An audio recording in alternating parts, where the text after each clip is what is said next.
កម្ពុជាប្រឆាំងដាច់ខាតចំពោះការប្រើប្រាស់គ្រាប់បែកចង្កោមនិងបានអំពាវនាវឲ្យពិភពលោករួមគ្នាបញ្ចប់ការប្រើប្រាស់ការផលិតការផ្ទេរនិងការស្តុកទុកគ្រាប់បែកចង្កោមនេះគឺជាការបញ្ជាក់ដោយឯកឧត្តមលីធុចអនុប្រធានទី1នៃអាជ្ញាធរមីនកម្ពុជាក្នុងឱកាសឯកឧត្តមចុះពិនិត្យសកម្មភាពស្រាវជ្រាវនិងបោសសម្អាតគ្រាប់បែកចង្កោមនៅក្នុងស្រុកកូនមុំខេត្តរតនគិរីកាលពីព្រឹកថ្ងៃទី4ខែសីហាឆ្នាំ2026 សកម្មភាពនៅទីនោះក្រោមជំនួយរបស់អង្គការជំនួយនៃប្រជាជន Norwest NPA នៅទីលានផ្ទាល់ឯកឧត្តមអនុប្រធានទី1នៃអាជ្ញាធរមីនបានលើកឡើងថាគ្រាប់បែកចង្កោមជាអាវុធបង្កគ្រោះថ្នាក់ធ្ងន់ធ្ងរដល់ជនស៊ីវិលនិងបន្សល់ទុកនូវផលប៉ះពាល់យូរអង្វែងរាប់ជំនាន់កម្ពុជាជាប្រទេសដែលបានរងផលប៉ះពាល់យ៉ាងធ្ងន់ធ្ងរពីសំណាក់គ្រាប់បែកចង្កោម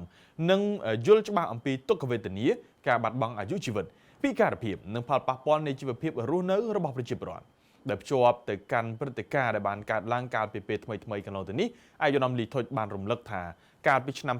2025ទីហ៊ានថៃបានប្រើប្រាស់គ្រាប់បែកចង្កោមវាយប្រហារចូលទៅក្នុងទឹកដីកម្ពុជាទាំងតំបន់សមរភូមិនិងតំបន់ជនស៊ីវិលដែលបង្កការគំរាមកំហែងរយៈពេលវែងដល់អាយុជីវិតប្រជាពលរដ្ឋនិងបង្កើននៅបន្ទុកបន្ថែមដល់រាជរដ្ឋាភិបាលកម្ពុជាឯកឧត្តមទេសរដ្ឋមន្ត្រីបានអំពាវនាវដល់សហគមន៍អន្តរជាតិឲ្យរួមគ្នាបញ្ឈប់ការប្រើប្រាស់គ្រាប់បែកចង្កោមពង្រឹងកិច្ចសហប្រតិបត្តិការនៅក្នុងការបោសសម្អាតសំណល់ជាតិផ្ទុះគាំទ្រជនរងគ្រោះនិងធានាឲ្យប្រជាពលរដ្ឋជាពិសេសកុមារនិងស្ត្រីអាចរស់នៅប្រកបដោយសុវត្ថិភាពសេចក្តីថ្លៃថ្នូរនិងគ្មានការភ័យខ្លាចពីគ្រោះថ្នាក់ដោយសារសំណល់ជាតិផ្ទុះ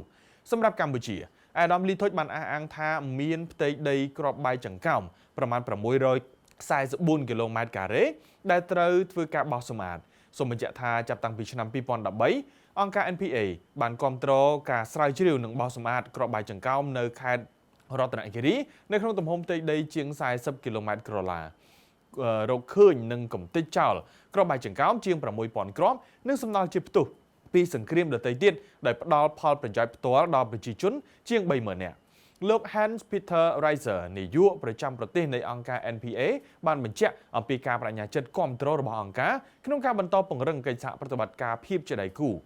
ជាមួយនឹងកម្ពុជារហូតដល់កម្ពុជាអាចសម្រេចគោលដៅប្រទេសមួយដែលគ្មានផលប៉ះពាល់ដោយសារមីននិងសំណល់ជាតិផ្ទុះពីសង្គ្រាម អស់កម្លាំងទៅកម្លាំងជាមួយបាកាលើកពីភេសជ្ជៈបើកម្លាំង